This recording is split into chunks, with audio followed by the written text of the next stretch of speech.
सत्ता ਦੇ ਵਿੱਚ ਆਉਣ ਤੋਂ ਬਾਅਦ ਮੋਦੀ ਦੇ ਪਾਵਰ ਵਿੱਚ ਆਉਣ ਤੋਂ ਬਾਅਦ ਇੱਕ ਵੀ ਨਵਾਂ ਪੈਸਾ ਕਾਲੇ ਧਨ ਦਾ ਵਾਪਸ ਨਹੀਂ ਆਇਆ। ਭਾਵ ਇਹ ਸਾਰੇ ਰਲ ਮਿਲ ਕੇ ਕਾਲੇ ਧਨ ਦੀ ਖੇਡ ਕੇ ਆਮ ਲੋਕਾਂ ਨੂੰ ਬੇਵਕੂਫ ਬਣਾ ਕੇ ਸਰਕਾਰਾਂ ਬਣਾ ਰਹੇ ਨੇ, ਉੱਚੇ ਅਹੁਦੇ ਪਾ ਰਹੇ ਨੇ, ਲੇਕਿਨ ਕਾਲਾ ਧਨ ਉੱਥੇ ਦਾ ਉੱਥੇ ਹੈ। ਰਾਜਨੀਤੀ ਦੇ ਨਾਲ ਜੁੜੇ ਹੋਏ ਇਹ ਲੋਕ ਜਿਨ੍ਹਾਂ ਨੇ ਭਾਰਤੀਆਂ ਦੀ ਗਾੜੀ ਖੂਨ ਪਸੀਨੇ ਦੀ ਕਮਾਈ ਨੂੰ ਇਕੱਠਾ ਕੀਤਾ, ਧੋਖਾਧੜੀ ਦੇ ਨਾਲ, ਭ੍ਰਿਸ਼ਟਾਚਾਰ ਦੇ ਨਾਲ, ਤੇ ਸਾਡੇ ਦੇਸ਼ ਨੂੰ ਖੋਖਲਾ ਕਰ ਦਿੱਤਾ। ਜੇਕਰ ਕੋਈ ਕਾਲੇ ਧਨ ਦੀ ਗੱਲ ਕਰੇਗਾ ਤਾਂ ਸਰਕਾਰਾਂ ਸਾਰੀਆਂ ਰਾਜਨੀਤੀਆਂ ਪਾਰਟੀਆਂ ਉਸ ਦੇ ਉੱਪਰ ਦਬਾਅ ਪਾ ਕੇ ਉਸ ਅੰਦੋਲਨ ਨੂੰ, ਉਸ ਇਨਸਾਨ ਨੂੰ ਖਤਮ ਕਰ ਦੇਣਗੀਆਂ। ਸਤਿ ਸ਼੍ਰੀ ਅਕਾਲ, ਮੈਂ ਲੱਕੀ ਮਾਨ ਤੇ ਤੁਸੀਂ ਦੇਖ ਰਹੇ ਹੋ ਸ਼ਬਦਾਂ ਦੀ ਤਾਕਤ ਦਾ A1 ਮੀਡੀਆ। ਜਿਵੇਂ ਅਸੀਂ ਹਰ ਇੱਕ ਨਵੇਂ ਐਪੀਸੋਡ ਦੇ ਵਿੱਚ ਇੱਕ ਨਵੇਂ ਮੁੱਦੇ ਦੇ ਨਾਲ ਤੁਹਾਡੇ ਰੂਬਰੂ ਹੁੰਦੇ ਹਾਂ, ਵਿਚਾਰ ਵਟਾਂਦਰਾ ਕਰਦੇ ਹਾਂ ਇੱਕ ਨਵੇਂ ਮੁੱਦੇ ਬਾਰੇ। ਸੋ ਅੱਜ ਦਾ ਜੋ ਮੁੱਦਾ ਅਸੀਂ ਲੈ ਕੇ ਤੁਹਾਡੇ ਰੂਬਰੂ ਹੋਏ ਹਾਂ ਉਹ ਹੈ ਜੀ ਕਾਲੇ ਧਨ ਦਾ ਮੁੱਦਾ, ਜਿਸ ਤੋਂ ਕਿ ਦੁਨੀਆ ਦੇ ਨਾਲ ਸਾਡਾ ਭਾਰਤ ਸਭ ਤੋਂ ਜ਼ਿਆਦਾ ਪੀੜਤ ਹੈ। ਜਦੋਂ ਵੀ ਇਲੈਕਸ਼ਨ ਦੀ ਗੱਲ ਆਉਂਦੀ ਹੈ ਤਾਂ ਉਸ ਸਮੇਂ ਪਾਰਟੀਆਂ, ਅਲੱਗ-ਅਲੱਗ ਪਾਰਟੀਆਂ ਜੋ ਕਿ ਸਰਕਾਰ ਬਣਾਉਣ ਦੀ ਹੋੜ ਦੇ ਵਿੱਚ ਹੁੰਦੀਆਂ ਨੇ, ਇਸ ਮੁੱਦੇ ਨੂੰ ਲੈ ਕੇ, ਕਾਲੇ ਧਨ ਦੀਆਂ ਚਰਚਾਵਾਂ ਨੂੰ ਲੈ ਕੇ ਅਕਸਰ ਲੋਕਾਂ ਨੂੰ ਆਗਾਹ ਕਰਦੀਆਂ ਨਜ਼ਰ ਆਉਂਦੀਆਂ ਨੇ। ਲੇਕਿਨ ਇਲੈਕਸ਼ਨ ਤੋਂ ਬਾਅਦ ਇਹ ਮੁੱਦਾ ਇੱਕ ਵਾਰ ਫਿਰ ਤੋਂ ਠੰਡੇ ਬਸਤੇ ਵਿੱਚ ਪਾ ਦਿੱਤਾ ਜਾਂਦਾ ਹੈ। ਲੇਕਿਨ ਪਿੱਛੇ ਜੇ ਵਿਕੀਲੀਕਸ, ਤੁਸੀਂ ਸਭ ਨੇ ਨਾਮ ਸੁਣਿਆ ਹੋਵੇਗਾ ਵਿਕੀਲੀਕਸ, ਜਿਸ ਨੇ ਕਿ ਇੱਕ ਅੰਕੜੇ ਪੇਸ਼ ਕੀਤੇ ਸੀ ਸਾਡੇ ਭਾਰਤ ਦੇ ਉਸ ਧਨ ਦੇ, ਕਾਲੇ ਧਨ ਦੇ, ਜੋ ਕਿ ਵਿਦੇਸ਼ਾਂ ਦੇ ਵਿੱਚ ਪਿਆ ਤੇ ਸਵਿਸ ਬੈਂਕਾਂ ਦੇ ਵਿੱਚ ਬੰਦ ਪਿਆ।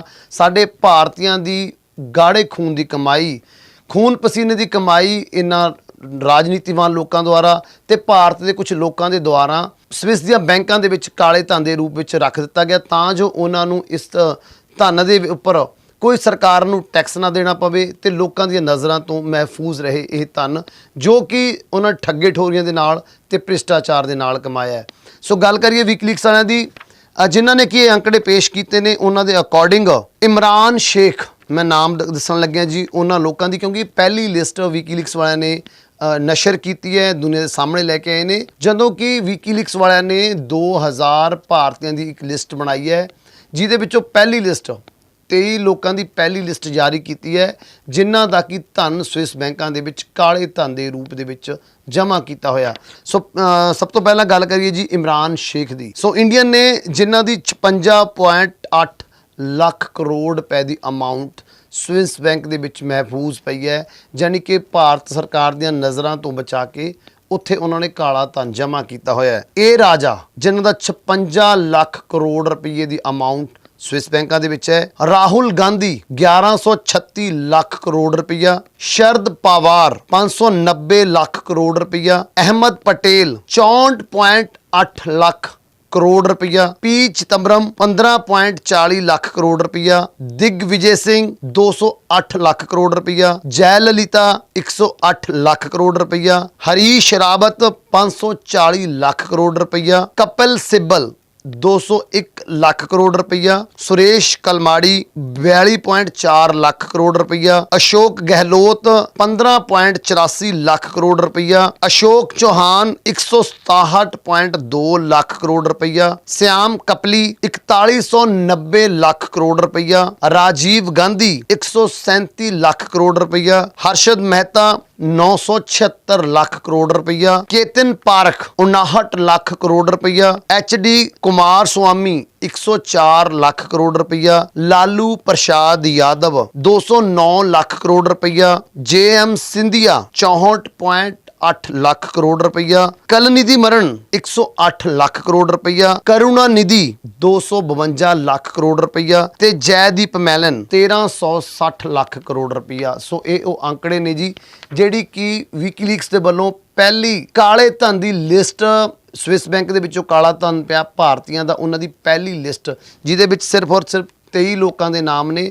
ਲੇਕਿਨ ਜੇਕਰ ਤੁਸੀਂ ਇਹਨਾਂ ਲੋਕਾਂ ਦੇ ਨਾਮ ਦੇ ਉੱਪਰ ਝਾਤ ਮਾਰੋ ਤਾਂ ਇਹਨਾਂ ਦੇ ਵਿੱਚ ਜ਼ਿਆਦਾਤਰ, ਜੇ ਮੈਂ ਗਲਤ ਨਹੀਂ ਤਾਂ 95% ਉਹ ਭਾਰਤੀ ਨੇ ਜਿਹੜੇ ਭਾਰਤੀ ਸਰਕਾਰ ਦੇ ਵਿੱਚ ਉੱਚ ਅਹੁਦਿਆਂ ਦੇ ਉੱਪਰ ਰਹੇ ਨੇ, ਜਾਣੀ ਕਿ ਜਿਨ੍ਹਾਂ ਨੇ ਸਰਕਾਰ ਦੀ ਨੁਮਾਇੰਦਗੀ ਕੀਤੀ ਹੈ। ਰਾਜਨੀਤੀ ਦੇ ਨਾਲ ਜੁੜੇ ਹੋਏ ਇਹ ਲੋਕ ਜਿਨ੍ਹਾਂ ਨੇ ਭਾਰਤੀਆਂ ਦੀ ਗਾੜੀ ਖੂਨ ਪਸੀਨੇ ਦੀ ਕਮਾਈ ਨੂੰ ਇਕੱਠਾ ਕੀਤਾ, ਧੋਖਾਧੜੀ ਦੇ ਨਾਲ, ਭ੍ਰਿਸ਼ਟਾਚਾਰ ਦੇ ਨਾਲ, ਤੇ ਸਾਡੇ ਦੇਸ਼ ਨੂੰ ਖੋਖਲਾ ਕਰ ਦਿੱਤਾ। ਉਹ ਲੋਕਾਂ ਦੀ ਇਹ ਲਿਸਟ ਹੈ।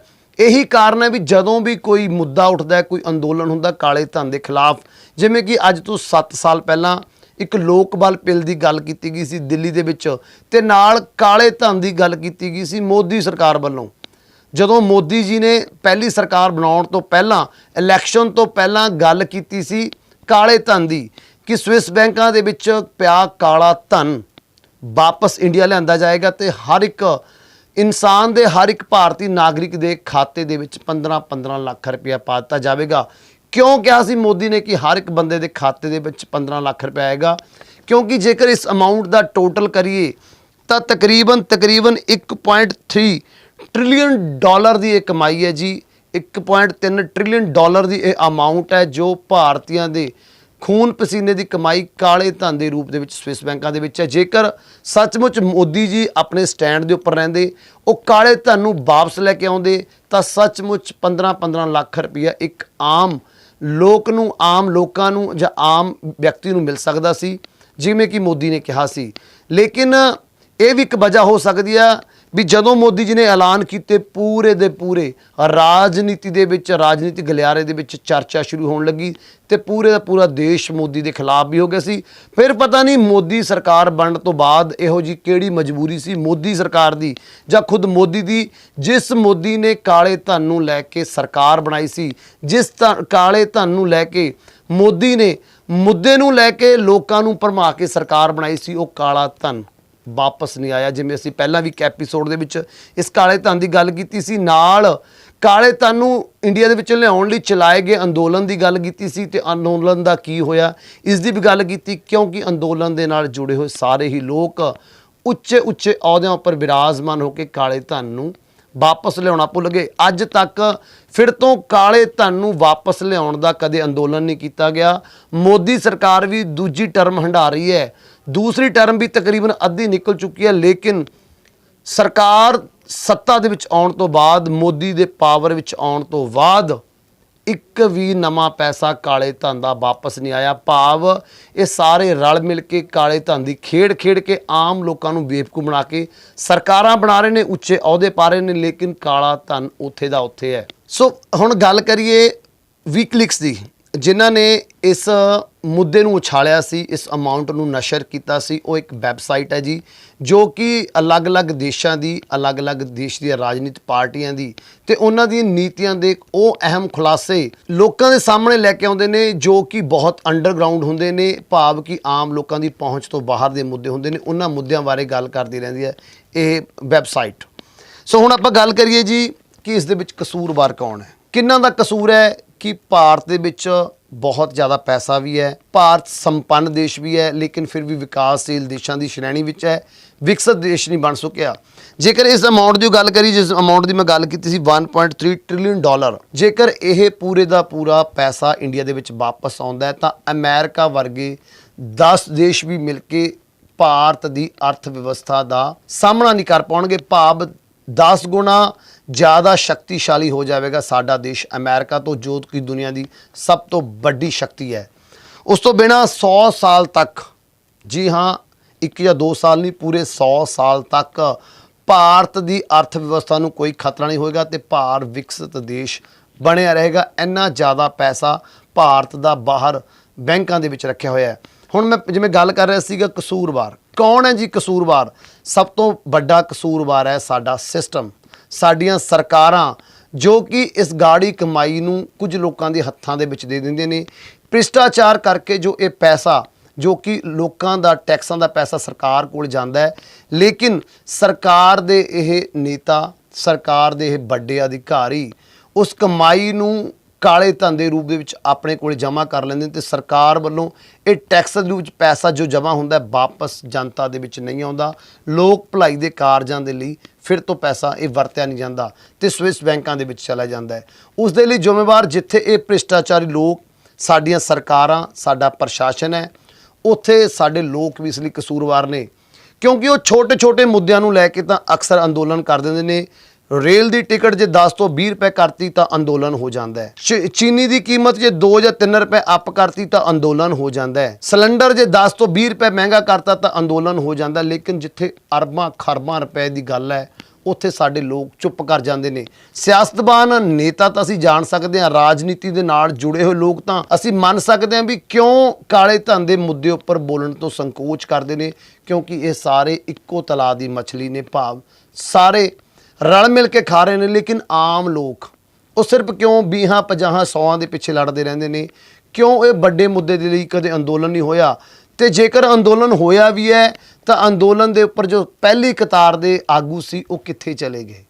ਭਾਵ ਸਾਡੇ ਲੋਕਾਂ ਦੇ ਦਿਲਾਂ ਦੇ ਵਿੱਚ, ਲੋਕਾਂ ਦੇ ਖੂਨ ਦੇ ਵਿੱਚ ਭ੍ਰਿਸ਼ਟਾਚਾਰ ਇੰਨਾ ਰਚ ਚੁੱਕਿਆ ਹੈ ਕਿ ਸਿਰਫ ਅਸੀਂ ਆਪਣੇ ਹਿੱਤਾਂ ਨੂੰ ਦੇਖਦੇ ਹਾਂ, ਕਦੇ ਵੀ ਸਮਾਜ ਹਿੱਤ ਨੂੰ ਜਾਂ ਲੋਕ ਹਿੱਤ ਨੂੰ ਸਾਹਮਣੇ ਲੈ ਕੇ ਕੰਮ ਨਹੀਂ ਕੀਤਾ। ਕਿਉਂ ਅੱਜ ਵੀ ਲੋਕ ਰਾਜਨੀਤੀ ਦੇ ਵਿੱਚ ਬੈਠੇ ਲੋਕਾਂ ਨੂੰ ਇਹ ਮੌਕਾ ਦਿੰਦੇ ਨੇ ਕਿ ਉਹ ਫਿਰ ਤੋਂ ਸਾਡੀ ਲੁੱਟ-ਖਸੁੱਟ ਕਰਕੇ ਕਾਲੇ ਧਨ ਦੇ ਰੂਪ ਵਿੱਚ ਭਾਰਤੀ ਪੈਸੇ ਨੂੰ, ਸਾਡੇ ਟੈਕਸਾਂ ਦੇ ਪੈਸੇ ਨੂੰ ਵਿਦੇਸ਼ਾਂ ਦੇ ਵਿੱਚ ਆਪਣੇ ਨਿੱਜੀ ਖਾਤਿਆਂ ਵਿੱਚ ਜਮ੍ਹਾਂ ਕਰਾ ਲੈਣ। ਕਿਉਂਕਿ ਜਦੋਂ ਵੀ ਇਲੈਕਸ਼ਨ ਆਉਂਦੀ ਹੈ ਸਿਰਫ ਬੋਤਲਾਂ ਦੇ ਪਿੱਛੇ ਜਾਂ ਦਾਲ ਚੀਨੀ ਪਿੱਛੇ, ਛੋਟੀਆਂ-ਛੋਟੀਆਂ ਸਹੂਲਤਾਂ ਜੋ ਕਿ ਅਸੀਂ ਆਪਣੀ, ਜੇਕਰ ਸਾਨੂੰ ਸਰਕਾਰ ਰੁਜ਼ਗਾਰ ਦੇਵੇ ਤਾਂ ਬੜੇ ਆਰਾਮ ਨਾਲ ਅਸੀਂ ਉਹਨਾਂ ਨੂੰ ਅਚੀਵ ਕਰ ਸਕਦੇ ਹਾਂ।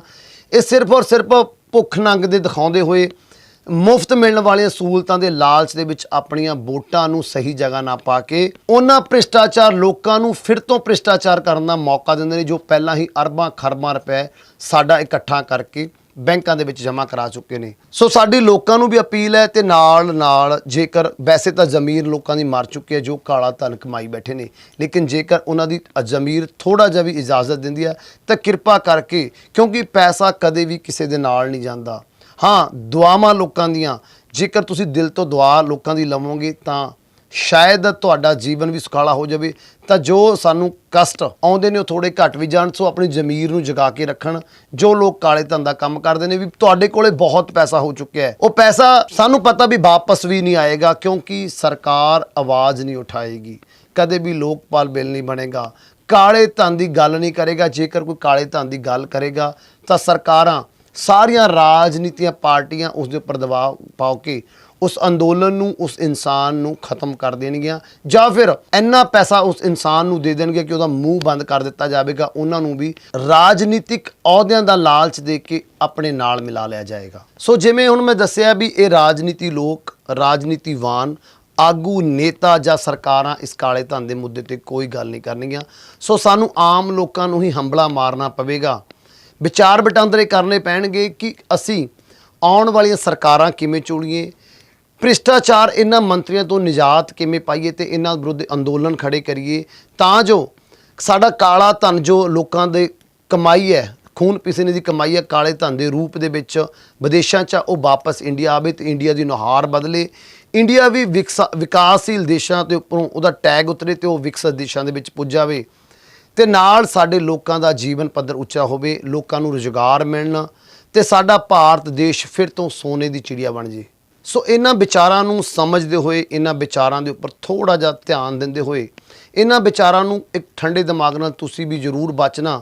ਜੇਕਰ ਇਹ ਵਿਚਾਰਾਂ ਨਾਲ, ਸਾਡੇ ਵਿਚਾਰਾਂ ਨਾਲ ਸਹਿਮਤ ਹੋ ਤੇ ਵਿਕੀਲੀਕਸ ਦੀ ਇਹਨਾਂ ਅੰਕੜਿਆਂ ਦੇ ਨਾਲ ਸਹਿਮਤ ਹੋ ਤਾਂ ਕਮੈਂਟ ਕਰਨਾ ਨਾ ਭੁੱਲਿਓ। ਸੋ ਇੱਕ ਹੋਰ ਮੁੱਦੇ ਦੇ ਨਾਲ, ਕੁਝ ਹੋਰ ਅੰਕੜਿਆਂ ਦੇ ਨਾਲ ਤੁਹਾਡੇ ਰੂਬਰੂ ਬੜੀ ਜਲਦੀ ਹੋਵਾਂਗੇ। ਤੁਸੀਂ ਬਣੇ ਰਹੋ ਦਾ A1 ਮੀਡੀਆ ਦੇ ਨਾਲ। ਮੈਨੂੰ ਦਿਓ ਇਜਾਜ਼ਤ। ਸਤਿ ਸ਼੍ਰੀ ਅਕਾਲ।